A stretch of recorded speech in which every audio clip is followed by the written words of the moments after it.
Acting Attorney General Todd Blanche will lose his law license after his term is over because he's engaging in flatly unethical behavior. You can't have a fake settlement with fake negotiations with essentially one entity negotiating against itself and then just paying out taxpayer money that Congress never authorized to go to criminals. Representative Ted Lieu just brought the ultimate smoking gun to a political showdown. At this very moment, the United States is split into two vastly different realities. In the first, ordinary citizens are being squeezed dry. We're looking at working families gathered around the kitchen table, stressing over their utility bills, panicking over their mortgage rates, and desperately trying to figure out how to survive until payday. But over in the second reality, one inhabited by the current administration's U.S. Treasury is essentially functioning as their private ATM.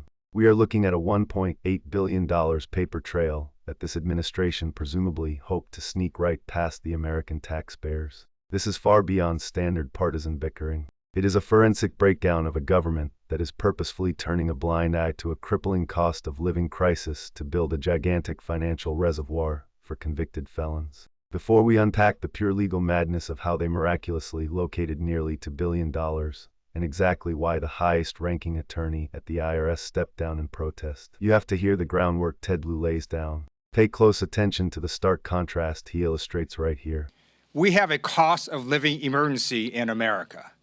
Gas prices are skyrocketing, grocery prices are surging, mortgage rates are climbing, and what are Trump and Republicans focused on?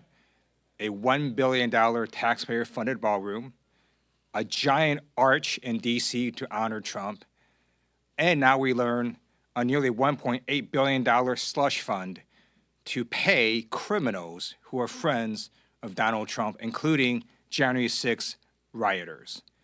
November is coming. November is coming. That isn't merely a campaign catchphrase, it's a direct threat. Let's take a second to break down the picture Lieu just painted, because the underlying context is genuinely mind-boggling. Earlier during this very same press briefing, Congressman Brendan Boyle highlighted the bleak economic landscape.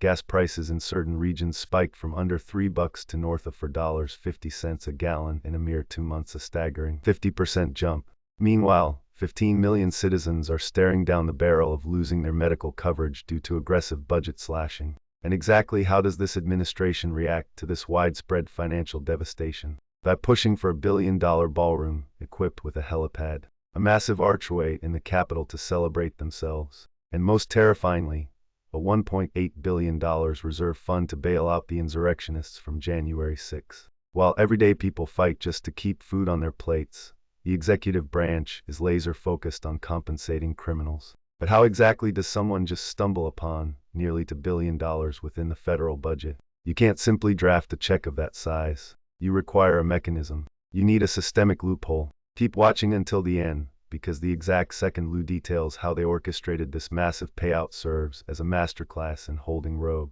Constitution-defying officials fully accountable. Make sure to subscribe, because when the Department of Justice begins operating like a cartel's accounting firm, you absolutely need to see the proof. To truly grasp the unbelievable arrogance behind this $1.8 billion slush fund, you first need a quick refresher on how federal spending actually operates. According to the United States Constitution, the power of the purse belongs exclusively to Congress. The commander-in-chief isn't allowed to just wave a magic wand and distribute billions in cash. If he desires funding for any initiative, he is legally required to approach Congress, make his case, and secure their legislative approval. However, this administration actively avoided Congress, fully aware they would never receive a green light to funnel taxpayer dollars to convicted rioters. Consequently, they engineered a backdoor. They pulled off a massive legal illusion. Watch as Ted Lieu completely rips the disguise off of this operation.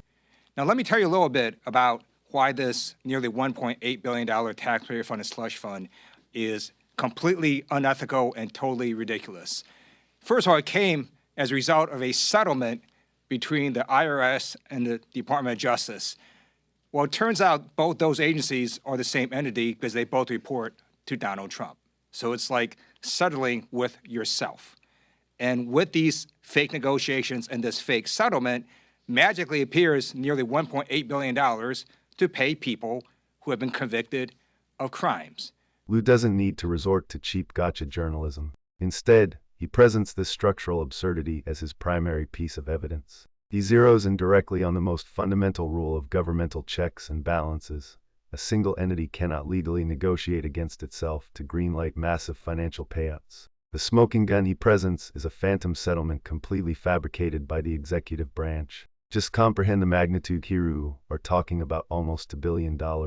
How is a settlement actually supposed to function? In normal circumstances, two adversarial parties battle it out in a courtroom. They submit evidence, debate the merits, and eventually forge a compromise to spare themselves prolonged litigation costs. It is by definition a hostile process, but the legal framework applied here, as Lieu so expertly dismantles, relies on a deeply warped interpretation of the unitary executive theory. Since both the IRS and the Justice Department answer directly to the president, this was never an adversarial clash. This was a boss ordering his left hand to file a lawsuit against his right hand, only to declare that the right hand must compensate the left with $2 billion of your hard-earned tax money. It's like settling with yourself. That single phrase completely obliterates their entire cover story. They didn't secure these funds through a legitimate legal victory. They didn't earn congressional authorization. They merely gathered in a room, forged fraudulent documents, staged phantom negotiations, and conjured up a monumental payday for the president's political loyalists.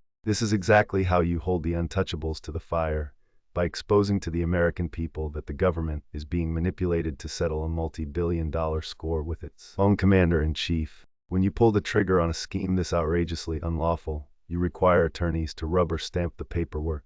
You need high-ranking officials who are fully willing to put their signatures on the dotted line just to give this phantom settlement an aura of legality. Enter Acting Attorney General Todd Blanche. Normally, politicians rely on highly sanitized, diplomatic language when calling out cabinet members. They'll offer generic statements like, "We vehemently disagree with the Attorney General's legal interpretation." That is absolutely not the route Ted Lieu takes here. Lieu isn't merely critiquing a policy decision. He is taking a lethal shot directly at Todd Blanche's professional livelihood. Watch this unfold. People drafting this document know it's unethical. Acting Attorney General Todd Blanche will lose his law license after his term is over because he's engaging in flatly unethical behavior. You can't have a fake settlement with fake negotiations with essentially one entity negotiating against itself and then just paying out taxpayer money that Congress never authorized to go to criminals.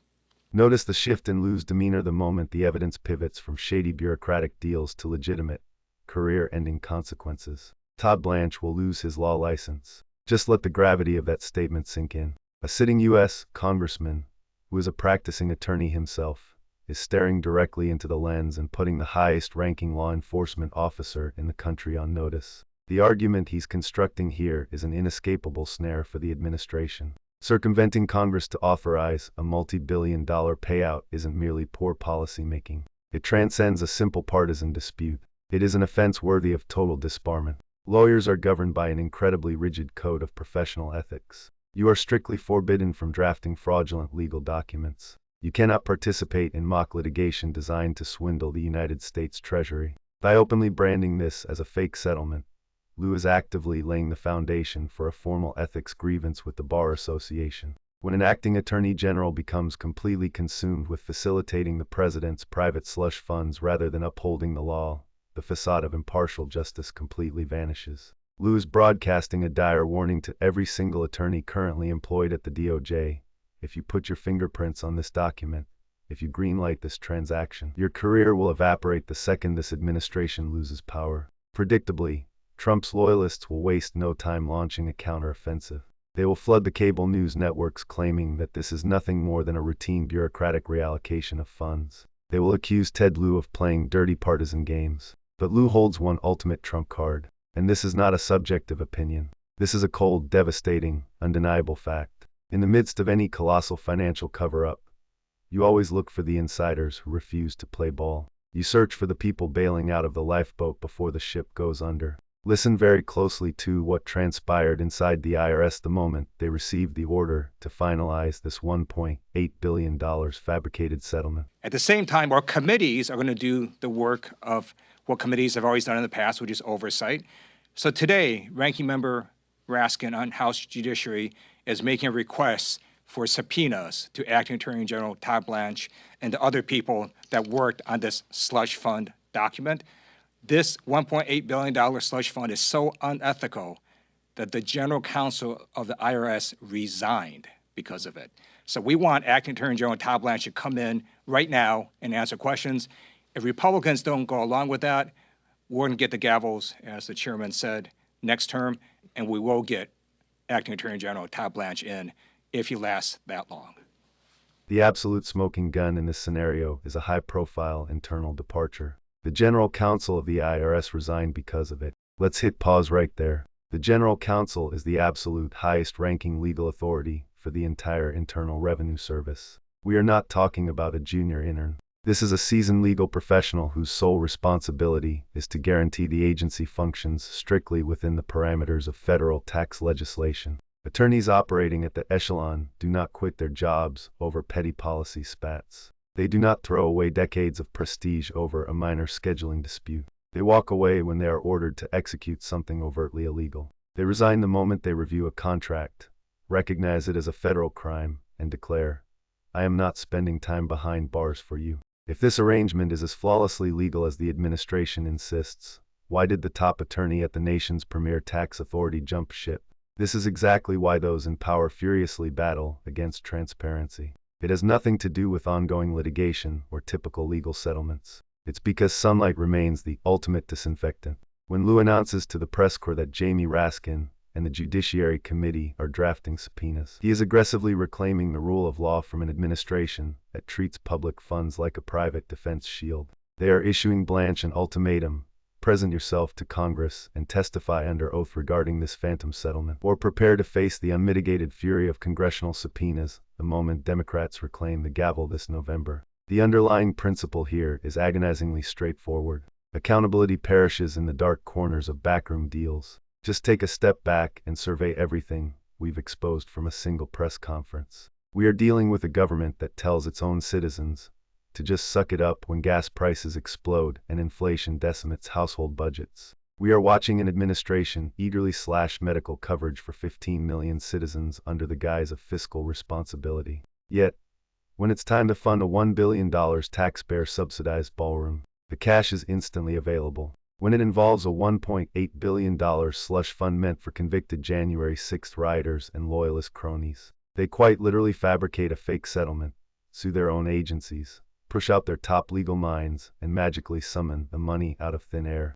The federal government is currently in the business of privatizing justice for the elite. They are weaponizing both the DOJ and the IRS not to protect the public, but to actively plunder them. And figures like Ted Lieu and Jamie Raskin are standing firm at the gates, clutching the receipts, and ensuring these officials know that the check is finally coming due. Nah, I'm passing the mic over to you. Drop your thoughts in the comments below. Should any president be legally permitted to negotiate with himself in order to authorize a $1.8 billion payout against his own administration? And after learning about these fabricated negotiations, and the shocking resignation of the IRS General Counsel, do you believe Acting Attorney General Todd Blanche deserves to be stripped of his law license over this scandal? It is time to start naming the individuals who prioritize this shady deal over the United States Constitution. Make sure you smash that like button, subscribe to the channel, and ring the notification bell so you never miss a beat when we bring the absolute receipts. Accountability is right around the corner.